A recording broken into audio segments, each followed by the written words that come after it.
अस्सलाम वालेकुम। आज का टॉपिक हमारे पास एक्सरेज है। इस वीडियो में मैं एक्सरेज की प्रोडक्शन डिस्कस करूंगा और उनके यूजेस के बारे में हम बात करेंगे और उनके प्रॉपर्टीज को हम डिस्कस करेंगे।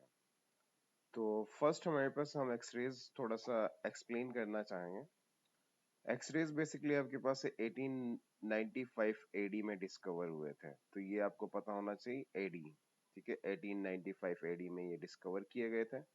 और किसने डिस्कवर किए थे? एक हमारे पास फिजिस्ट थे जिनका नाम हमारे पास डब्ल्यू रेनगन कहा जाता है। तो देन आपके पास ये कुछ इस तरह से इनका नाम है और इसने जानबूझ के डिस्कवर नहीं किया था। और ये पॉइंट भी आपको याद होना चाहिए कि ये बेसिकली एक्सीडेंटली डिस्कवर हुए थे, तो ये भी आपको पता होना चाहिए। यानी इस बंदे ने एक्सीडेंटली इनको ऑब्जर्व किया था या डिस्कवर किए थे। अब बात हमारे पास ये आती है, यार एक्सरेज हैं क्या भला?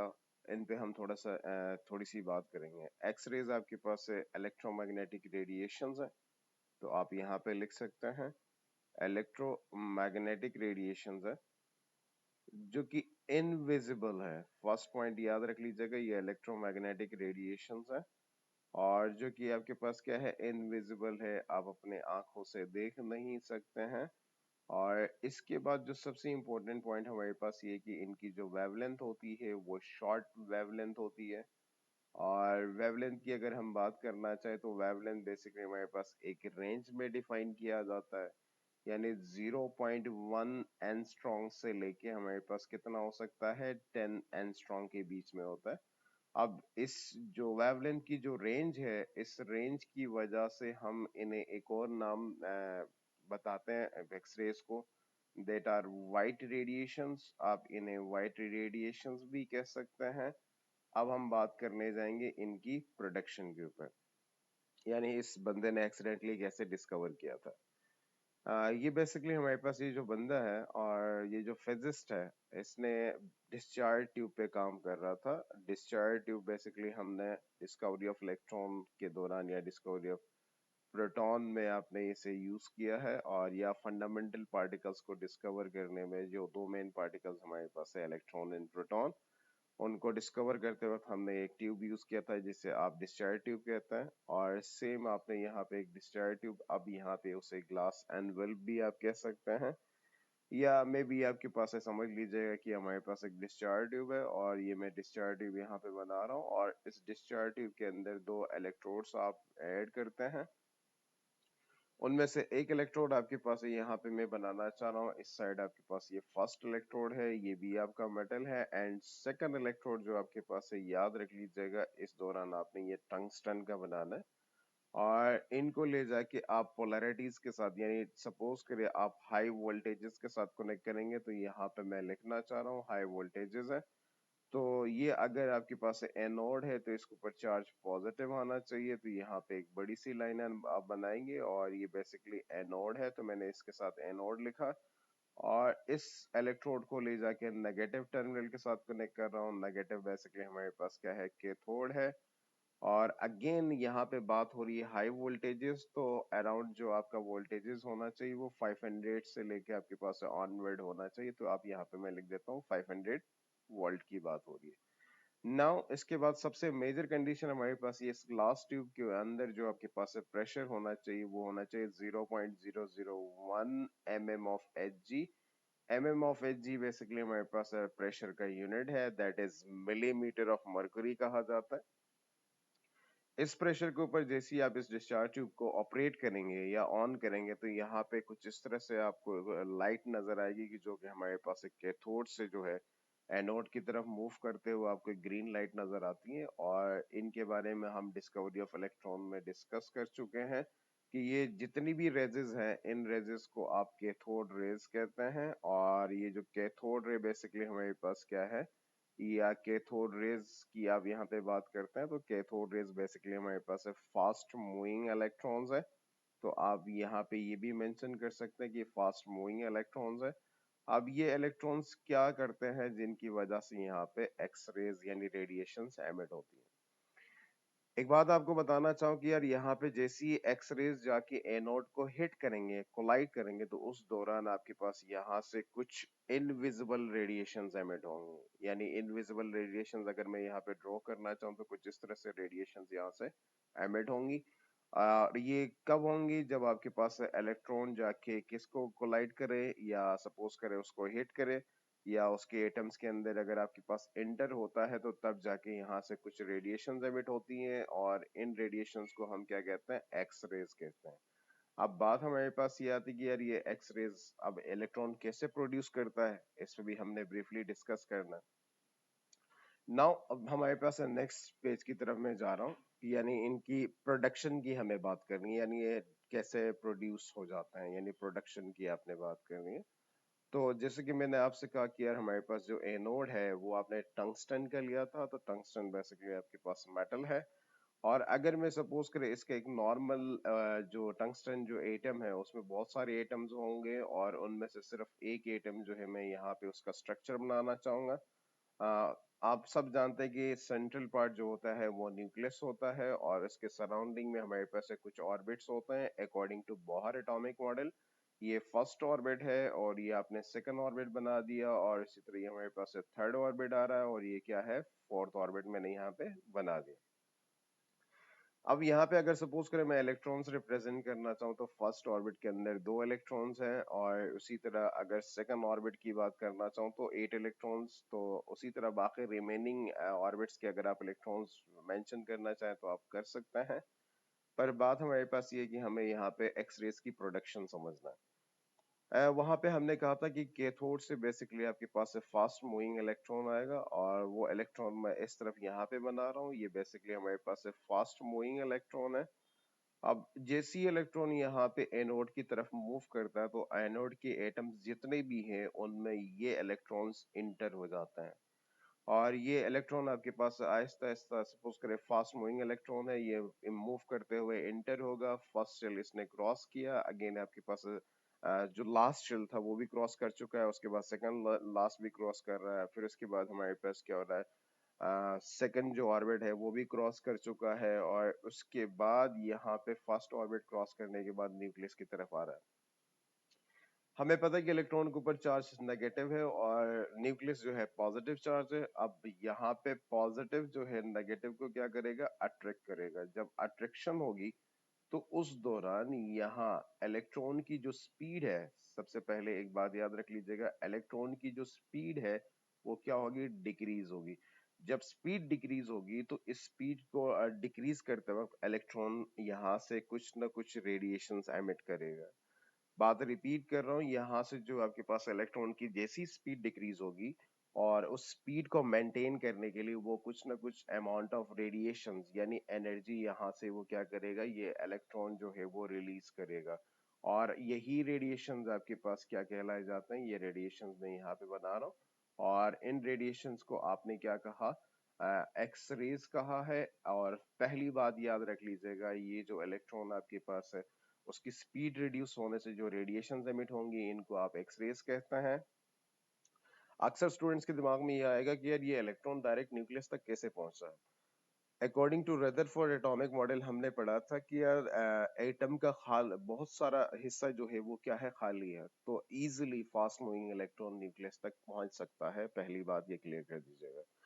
अब यही रेडिएशंस को अगर सपोज करें इन केस एक रेयर कंडीशन में आपको बताना चाह रहा हूँ एक्स रेज की आइडेंटिफिकेशन के लिए। थोड़ी देर पहले मैंने कहा था कि यार इनकी वेवलेंथ शॉर्ट है और इनको आप देख भी नहीं सकते, इनविजिबल है।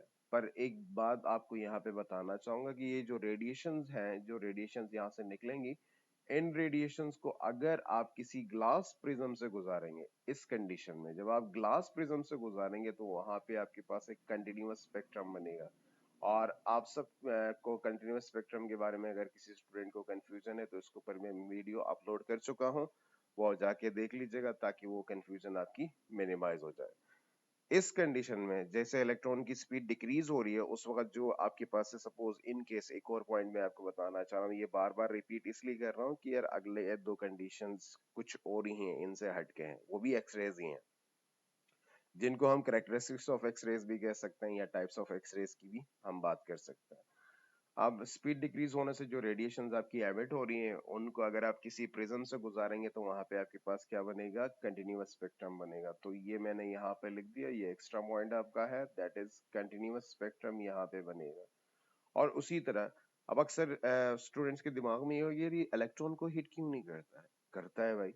तो अब हम उसके ऊपर बात करने जा रहे हैं। लेट्स सपोज दोबारा से, अब एक कंडीशंस है, कुछ कंडीशंस इनमें हमारे पास, ये आप टाइप्स की बात कर सकते हैं, टाइप्स ऑफ एक्सरेज के अंदर, या टाइप्स ऑफ एक्सरेज बेसिकली दो रेयर कंडीशन में आपके पास ये डिफाइंड होते हैं, और इनके लिए हमने कुछ स्पेशल करना होता है। स्पेशल से मुराद जो आप एनोड लेंगे और एनोड के ऊपर जो आपका मेटल होना चाहिए और उस मेटल का एटॉमिक नंबर, यानी याद रख लीजिएगा जो आपने एनोड बनाया है वो जो एलिमेंट है या मेटल है उसका एटॉमिक नंबर जो है वो काफी हद तक ज्यादा होना चाहिए, यानी ग्रेटर होना चाहिए। ग्रेटर का मतलब ये है कि अराउंड, जिसका एटॉमिक नंबर बहुत ज्यादा होना चाहिए। आप टंगस्टन भी की भी बात कर सकते हैं, आप गोल्ड की भी बात कर सकते हैं, जिनके एटॉमिक नंबर्स हमारे पास क्या है, ज्यादा है। अब इसी में जो मेटल आपके पास है, और ये जो फर्स्ट मैंने एनोड लिया है और वो हमारे पास एक ऐसे मेटल से लिया जिसका एटॉमिक नंबर क्या है, बहुत ज्यादा है। और इनसे जो एक्सरेज बनेंगी जिनको हम क्या कहते हैं, के सीरीज कहते हैं। क्या कहते हैं, के सीरीज। बात याद रख लीजिएगा, अगर मेटल का एटॉमिक नंबर ज्यादा है एनोड वाले तो वो आपके पास एक के सीरीज आपके पास से डेवलप करेगा। और अब हमें ये के सीरीज एक्सप्लेन करना है, कैसे एक्सप्लेन किया जाएगा, इस बात को सही तरीके से आपने समझना है।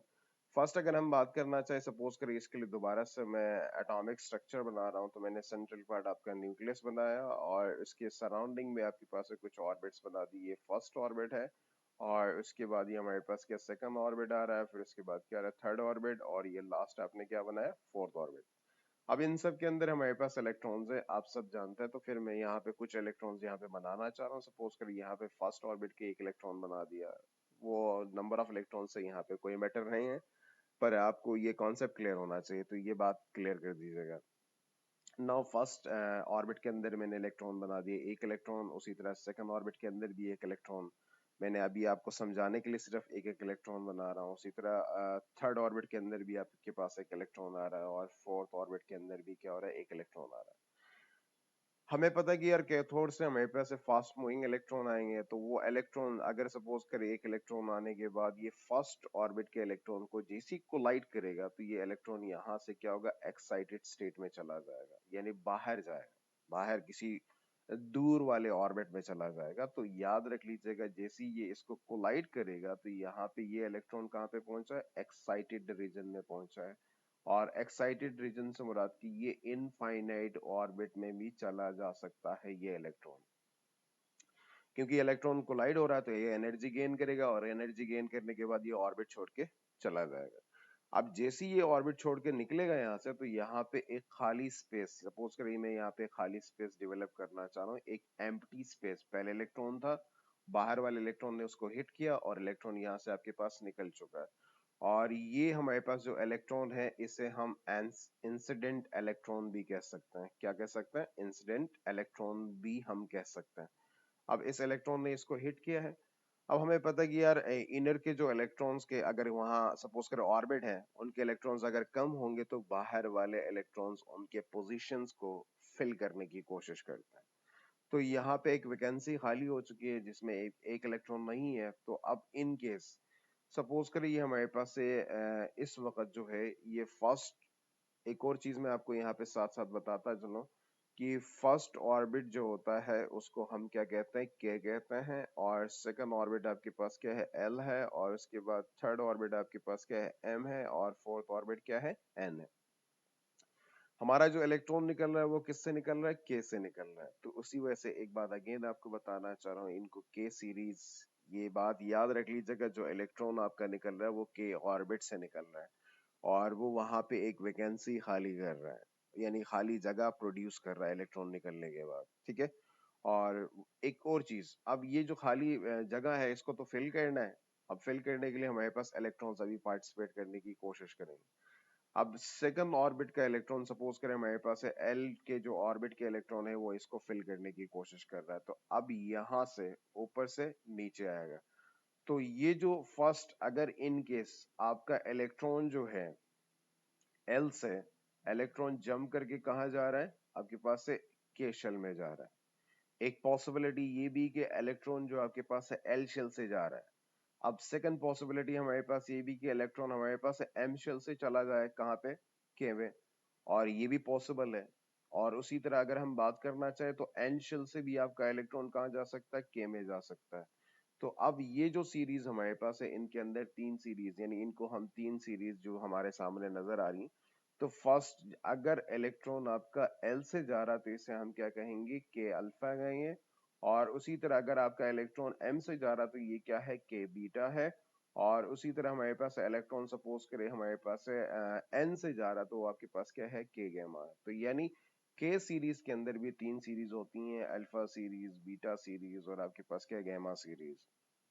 अब एक और चीज मैं आपको बताना चाहूँ, देखिए इलेक्ट्रॉन आपके पास है, अब जैसे जैसे हम न्यूक्लियस से दूर चले जाते हैं तो उनकी एनर्जी ऑर्बिट्स की क्या होती है, बढ़ जाती है।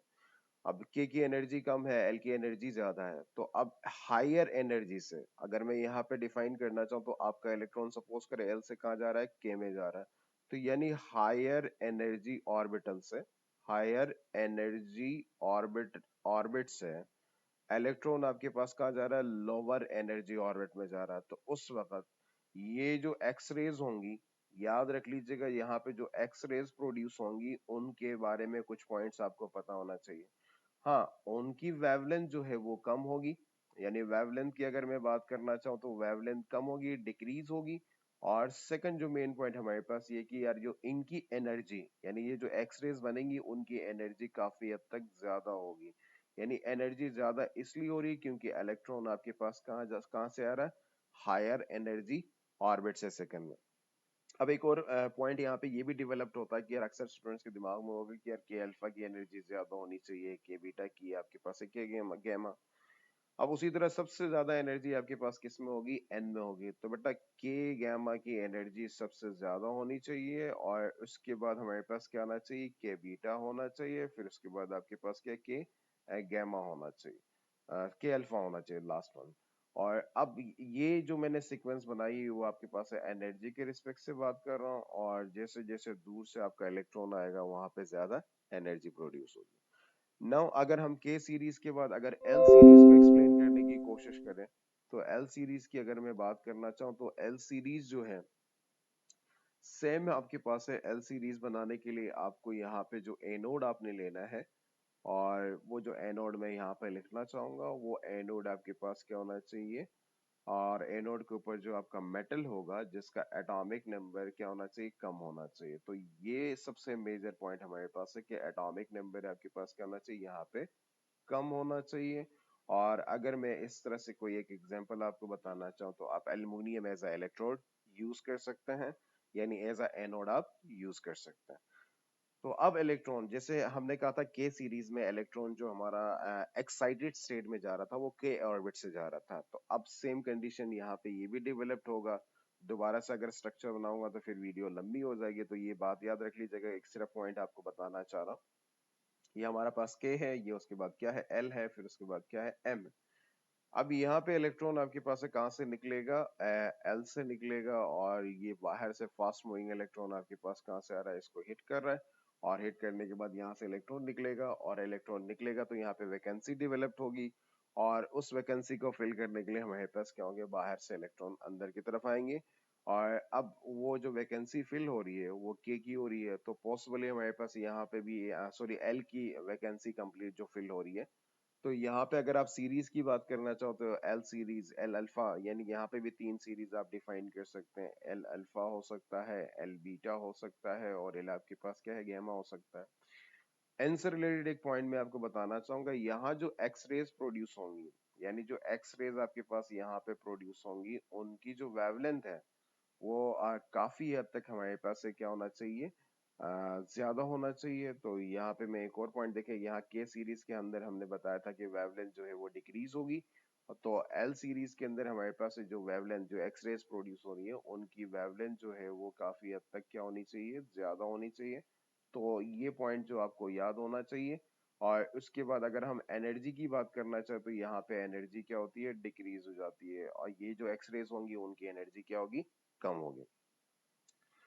ये दोनों सीरीज ये आपके पास है, दोनों करेक्टरिस्टिक्स मैंने आपको एक्सप्लेन करके बता दिए। अब हम बात करने जा रहे हैं, नेक्स्ट पार्ट हमारे पास है कुछ प्रॉपर्टीज हैं, यानी प्रॉपर्टीज ऑफ एक्स रेज की बात हो रही है। तो फर्स्ट प्रॉपर्टी, जैसे स्टार्टिंग के अंदर मैंने आपको बताया था कि एक्स रेज आपके पास है शॉर्ट वेवलेंथ है और उनकी एनर्जी क्या होती है, काफी हद तक ज्यादा होती है, और इनविजिबल इलेक्ट्रोमैग्नेटिक रेडिएशंस आप अपने नेक्ड आई से यानी आप अपने आंख से उनको देख नहीं सकते हैं। दूसरी बात की रेंज भी मैंने वहां पे डिफाइन किया था कि यार उनकी जो रेंज होती है वो 0.1 एंगस्ट्रॉम से लेके आपके पास क्या होता है 10 एंगस्ट्रॉम के बीच में होता है। और उसके बाद तीसरा जो प्रॉपर्टी इनकी ये है कि यार ट्रेवल जो इनकी स्पीड होगी वो स्पीड ऑफ लाइट की इक्वल होती है। तो और एक और चीज मैं आपको बताना चाहूँ तो स्पीड ऑफ लाइट जो है 3 मल्टीप्लाई बाय 10 पावर 8 मीटर पर सेकेंड है। तो ये भी आपको याद होना चाहिए। और इसके बाद नेक्स्ट हमारे पास है पेनिट्रेशन पावर जो है। तो इसमें एक और चीज हमारे पास ये होता है कि पेनिट्रेशन पावर है क्या चीज। देखिए एक्सरेज को अगर आप सपोज करें मेडिकल रिसोर्सेज में अगर आप यूज करोगे तो वो आपकी गोश्त को इजीली क्रॉस कर सकता है। तो मतलब वो उसकी पेनिट्रेटिंग पावर क्या है, काफी हद तक ज्यादा है। किसी भी ऑब्जेक्ट को आसानी से क्रॉस करना उसे हम क्या कहते हैं, पेनिट्रेशन भी कह सकते हैं या पेनिट्रेटिंग पावर भी कहा जाता है। अगर मैं चाहता हूँ कि यार उनकी पावर इंक्रीज हो तो उस वक्त उस एक्स रेज की एनर्जी क्या होनी चाहिए, ज्यादा होनी चाहिए। तो मतलब यहाँ पे अगर आप के सीरीज यूज करेंगे तो वहां पे ज्यादा उसकी पेनिट्रेशन होगी और एल सीरीज की पेनिट्रेशन क्या होगी, कम होगी। एक और चीज अब हमारे पास एक सेंस हमने ये डेवलप किया था कि कैथोड रेज के ऊपर चार्ज था तो वो आपके पास पॉजिटिव प्लेट की तरफ डिफ्लेक्ट कर रहे थे।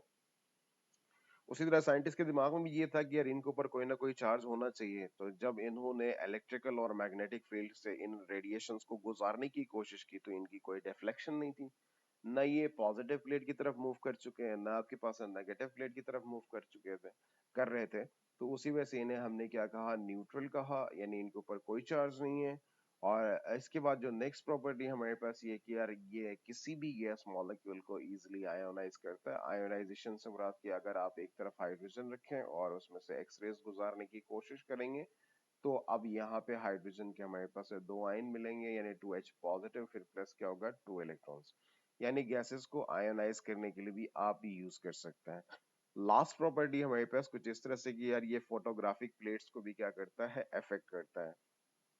इसके बाद आखिरी जो एक्सरेज का सबसे आखिरी जो मेन पोर्शन हमारे पास है, यूजेस ऑफ एक्सरेज, एक्सरेज को आप कहाँ पे इस्तेमाल कर सकते हैं। तो सबसे फर्स्ट पॉइंट हमारे पास ये आता है कि यार मेडिकल में आपने देखा होगा कहीं पे अगर आपको फ्रैक्चर हो तो आप एक्सरे करवाते हैं। एक्सरे इसलिए करवाते हैं ताकि आपको पता चले कि आपकी हड्डी कहाँ से टूटी है, या ब्रोकन बोन्स को आइडेंटिफाई करने के लिए आप यूज कर सकते हैं। और इसी तरह कभी अगर अल्लाह ना करे, मेरा विजिट हो चुका है, नेक्स्ट पॉइंट की बात कर रहा हूँ, कहीं अगर आपके पास डेंटिस्ट की तरफ अगर आपका जाना हो तो वो भी एक्सरे करता है। एक्सरे इसलिए करता है ताकि आपके दांतों के बारे में वो एग्जामिन कर सके, बता सके आपको। और उसी तरह एक बात अगेन आपको बताना चाह रहा हूँ कि आजकल जो है मैंने बहुत सारे पेशेंट्स ऐसे भी देखे हैं कि यार रेडियोथेरापी करवाना, रेडियोथेरापी से मुराद अगर वो कैंसर का पेशेंट है तो वो स्पेशली करवा देगा, वो इसलिए क्योंकि वो उन एक्सरे से हम क्या करते हैं, कैंसर के सेल्स को डिस्ट्रॉय किया जाता है, मारा जाता है। उसके बाद नेक्स्ट पॉइंट हमारे पास है सिक्योरिटी पर्पस में आप इसका यूज कर सकते हैं। डिफरेंट अगर आप मॉल्स में गए हो तो देखें वहां पे आपके बैरियर लगा होता है या आपके पास एक दरवाजा टाइप लगा होता है जिससे आपको गुजरना होता है। तो वहां पे आपके पास मोबाइल है तो वो भी आप बाहर साइड पे बॉक्स में रख देते हैं, और अगर आपके पास कीज हैं तो वो भी आप साइड पे रख देते हैं। कीज इसलिए साइड पे रख देते हैं क्योंकि एक्सरेज जो आपके पास है मेटल को क्रॉस नहीं कर सकता है। तो उसी वजह से हमारे पास है वो साइड पे रख के फिर हम आगे वहां से आगे मूव करते हैं। और वहां पे कोई साउंड डेवलप्ड हो रही है तो फिर इस आपके पास कुछ ना कुछ है, ठीक है। उसके बाद नेक्स्ट हमारे पास है अब हमारे पास ये होता है कि सॉलिड के अंदर डिफरेंट क्रिस्टल्स होते हैं। अगर आप उनके शेप्स को आइडेंटिफाई करना है और या उनके स्ट्रक्चर्स को अगर आपने डिस्कस करना है क्रिस्टल्स के, तो तब भी आप क्या यूज कर सकते हैं, एक्सरेज यूज कर सकते हैं। और यही आपके पास यूजेस हैं। आज का टॉपिक इतना ही था। अल्लाह हाफिज।